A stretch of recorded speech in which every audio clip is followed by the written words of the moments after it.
Hello and welcome back to the podcast, That's Showbiz, with your host, Hannah Ranco. Happy Monday, everybody. I hope you all had a fantastic weekend. I had a great weekend. I taught all weekend, including on Sunday, and I'm already feeling pretty burnt out, which is not good because I had a 2-week break from teaching and I'm already burnt out in the first week back. So this is your reminder to slow down. Even though you just had a 2-week break, still slow down. You don't have to fill up your schedule in the new year. Okay, just ease on into it. That's a reminder for myself as well, because I'm feeling a little bit overwhelmed, but it's okay because that is showbiz. For this week's episode, as well as future episodes, I will be going over showbiz basics. For the next few weeks, I will be talking about basic information that every dancer or performer should know about.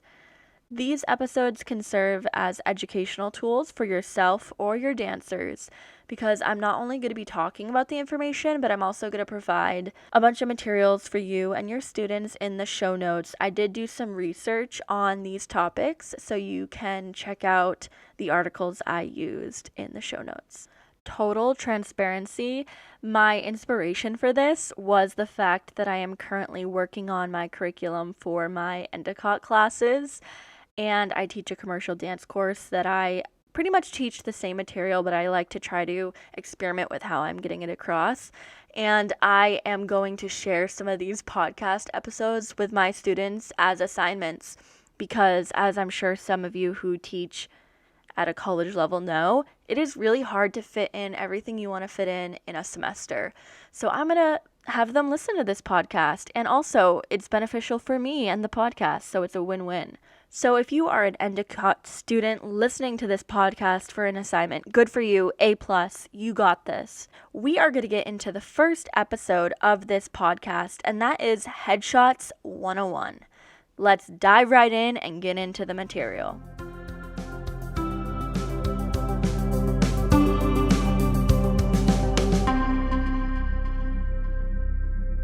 I am structuring this episode with a series of questions that are related to headshots, and I will answer each question. The first question is a little bit silly, but it is a basic. What is a headshot? A headshot is a photo portrait that focuses on one person as the subject. And this term is typically applied to professional photos used for potential employers to see those applying, or in this case, auditioning. So, why is a headshot important? Well, a headshot is important because it is a first impression. I'm not gonna lie, this first impression does include what you look like. But more than that, it also is an impression of your energy or personality. A photo can tell a person a lot about you, and luckily, as artists, as people, we can strategically decide how we want to be portrayed in our photos. So we can make decisions that impact how our photos are being interpreted. And to be very clear, we are not worried about looking like supermodels, having no blemishes on the face, being perfect, because we're not going to show up to an audition looking like that. We want to have a realistic, nice photo of who we are. So when I say we should be strategic about how our headshots look, what I mean is how we present our look. An example of this could be if you're auditioning for Disney, you might want to use a headshot that's a little bit more simple, clean, professional looking, all-American type vibe. But if you're auditioning for more of a commercial gig, you can have a more edgy look, maybe a little bit more dramatic in the makeup, in the outfit choices. So you can strategically use headshots that align with the jobs that you are applying for. And you should do that. But that doesn't mean you should change your facial features and edit your photos so you look like a completely different person. In fact, that is a big, big no as far as headshots go, because the casting director, whoever is looking at your headshot, should be able to tell that it's you and be able to put your headshot to the person in the room. Okay, the next topic to discuss is headshot considerations. So these are things you should keep in mind when taking a headshot. The first thing you should think about is making sure you are about 3 to 5 feet away from the camera, making sure we are not too far away from the camera or too close. We should be framing our upper body and head and leaving some space around the head, but not too much. The next important thing is to think about looking into the lens because the eyes are most important about a headshot. If you're looking dead in the eyes, no one's going to be wanting to look at that headshot. So with that being said, I would also make sure your eyes are the focus of the headshot. Maybe you put on some flattering eyeshadow to really accentuate your eye color. Whatever it is, just make sure you're looking alive, looking happy, looking awesome in those eyes. Another thing to think about that I've actually previously said is to make sure you look like yourself in the headshot. That includes any type of hair coloring you've done. Make sure it's up to date in your headshot. Any type of piercings or tattoos that might be visible. Just make sure that you can see that in the headshot so no one is surprised when you walk into the room. My last thing to consider is what you wear. I tend to prefer solid colors that really accentuate my skin tone, my eyes, my hair color, all of that. So just keep that in mind. I know some people like to go more bold with their outfit choices and their accessories, but I like to keep it a little bit more simple. Whatever is really going to make the focus be your face, the better. Now it's time to talk about things to avoid in a headshot. And I have a little bit longer of a list here.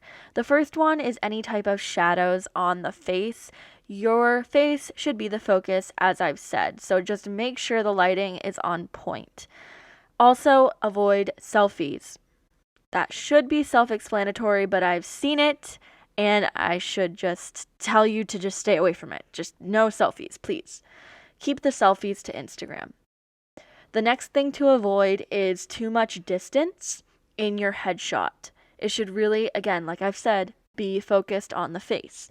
However, I want to say sometimes casting will ask for full body pictures. So when you get your headshots taken, take some full body pictures, but those are separate things. Okay, let's be clear. A headshot is not a full body picture.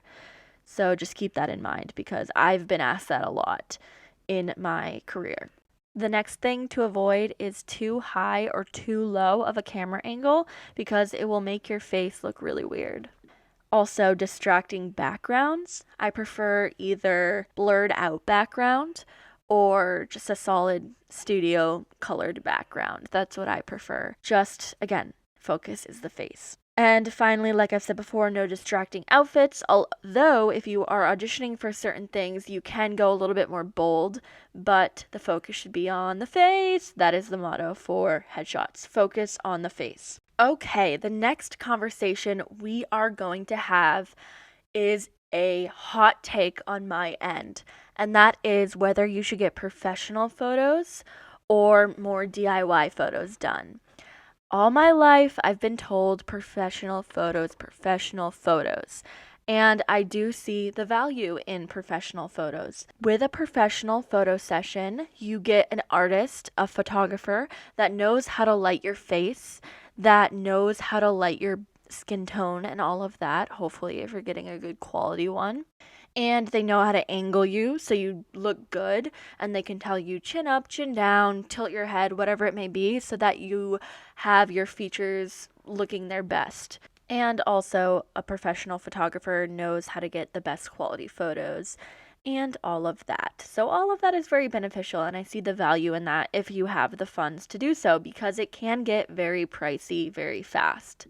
That is why whenever I am giving lessons about headshots, I always talk about the alternative, which is DIY headshots, or there are alternative ways to work with photographers to get headshots.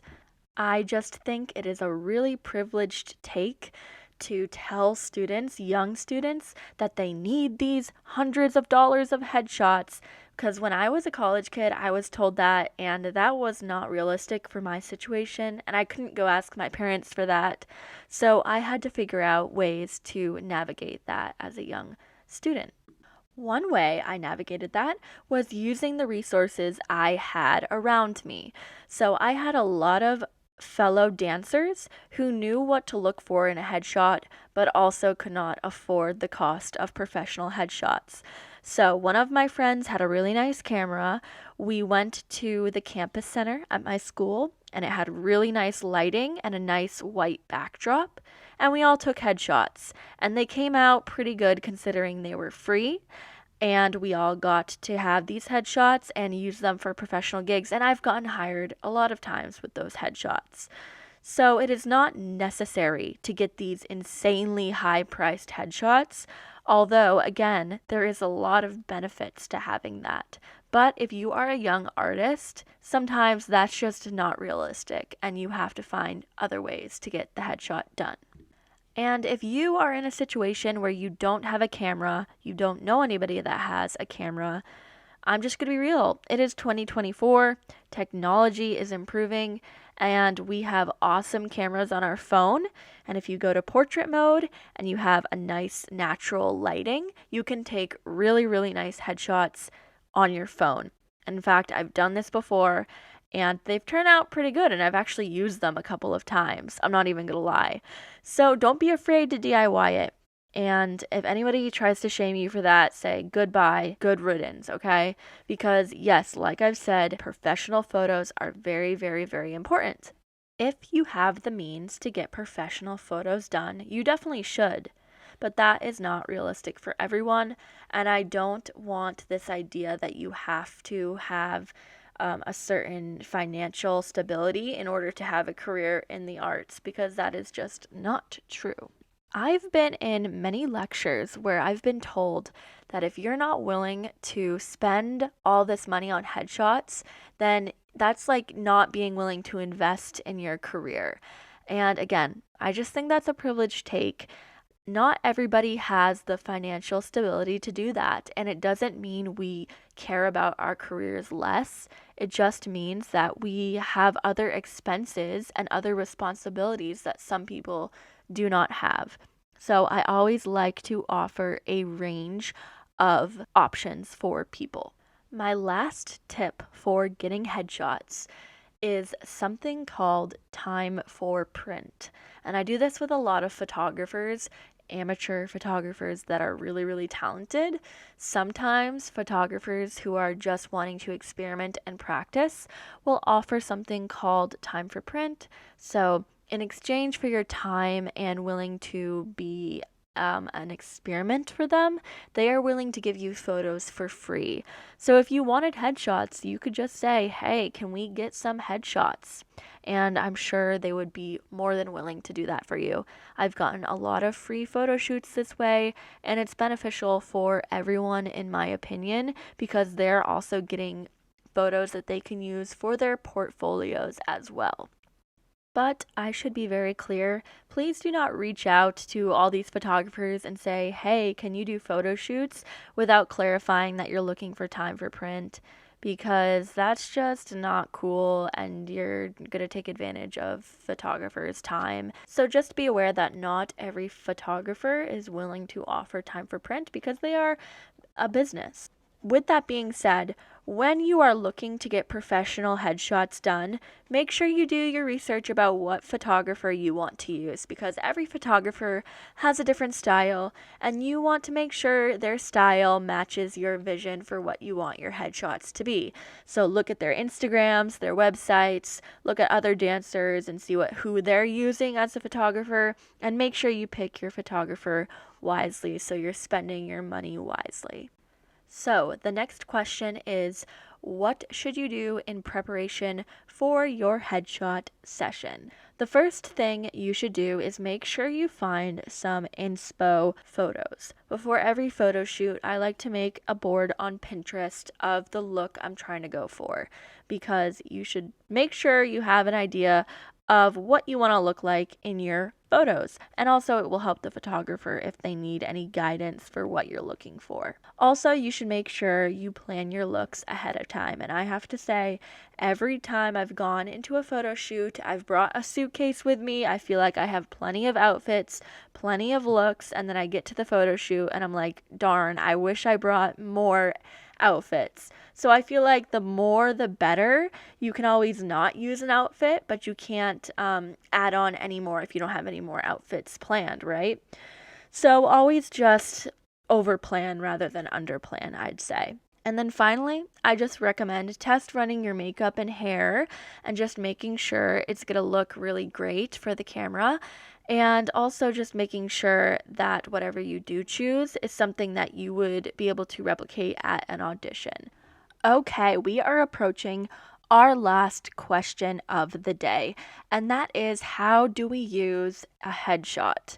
When you are going into an audition, you're going to want to bring multiple printed copies of your headshots to an audition. And if you have different styles of headshots, I would bring backup copies too, just because it's better to overplan than underplan, as I've previously said. You want to make sure you print your headshots 8x10 and do not print your headshots on printer paper. This is a very common mistake that my students make when we do mock auditions, so this is very much directed to them. Please do not do your headshot assignment on printed paper. I know it's a hassle, but you should put it on photo paper, and there are great websites, including something called Dirt Cheap Headshots or something like that, where you can print headshots and they look great.